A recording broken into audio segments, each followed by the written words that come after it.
The night inside the AlamoDome feels electric, long before the opening bell, a thick, restless energy rolling through more than 63,000 fans packed shoulder to shoulder in San Antonio.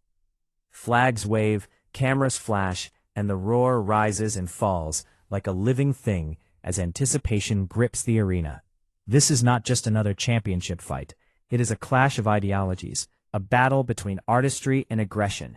In one corner stands Pernell Pea Whitaker, the defending WBC welterweight champion, a man widely regarded by purists as boxing's greatest defensive genius. Whitaker is a southpaw illusionist, a fighter who bends rhythm and distance to his will, making opponents miss by inches and pay for every mistake. He doesn't bully or overwhelm. He humiliates with intelligence, footwork, and timing.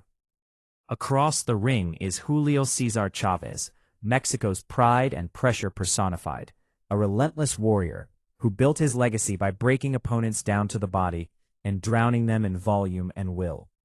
Chavez is emotion, momentum, and cruelty wrapped into one, a fighter who believes pain is a language everyone eventually understands. The crowd favors Chavez heavily, and Whitaker knows what that means.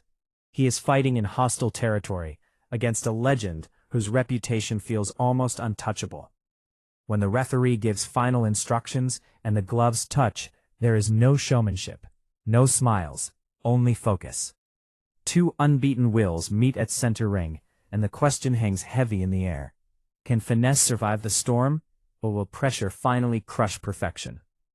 From the opening bell, Chavez does exactly what the world expects, stalking forward with menace, digging to the body, and trying to corner Whitaker early. But Sweet Pea is already in motion, gliding sideways, pivoting out, never staying still long enough to be trapped.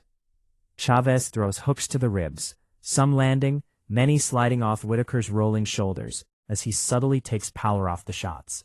Whitaker answers with quick jabs and sharp counters, stepping around and firing back just as Chavez thinks he has him pinned.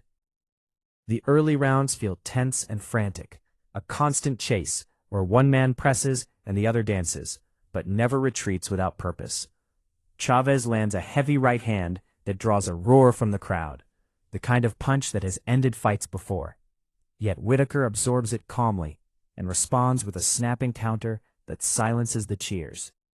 As the rounds unfold, Whitaker's jab becomes a quiet dictator, doubling and tripling, keeping Chavez off balance just enough to disrupt his rhythm. Chavez believes Whitaker cannot hurt him, especially moving backward, and that belief fuels his aggression. But it also blinds him to how many clean shots he is giving away. Warnings come for rough tactics and shots on the break. Tempers flare, and the pace intensifies. Still, Whitaker remains composed, choosing when to engage, when to slip, and when to score.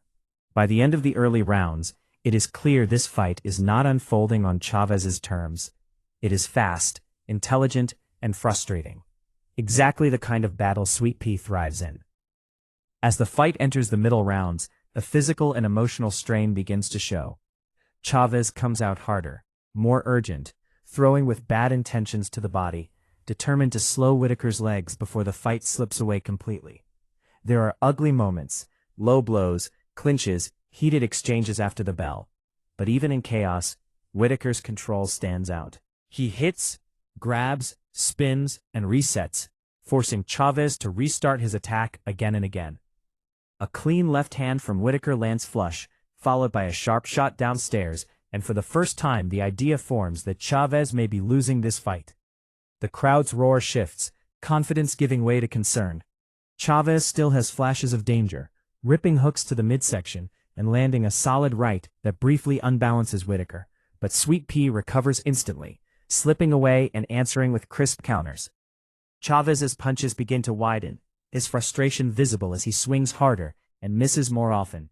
Whitaker takes advantage, snapping jabs, landing quick hooks, and making one of the greatest pressure fighters of all time look ordinary. The damage on Chavez's face is unusual, almost shocking, and his desperation grows with every passing minute.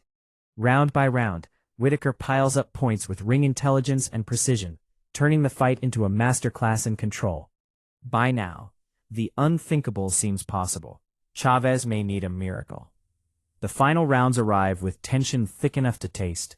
Chavez's corner urges him forward, reminding him of past miracles, of nights when heart alone changed destiny.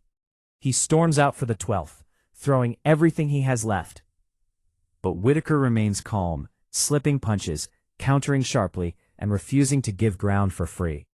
Fatigue touches both men, yet it is Whitaker who looks clearer, more accurate, continuing to land clean shots while staying just out of reach.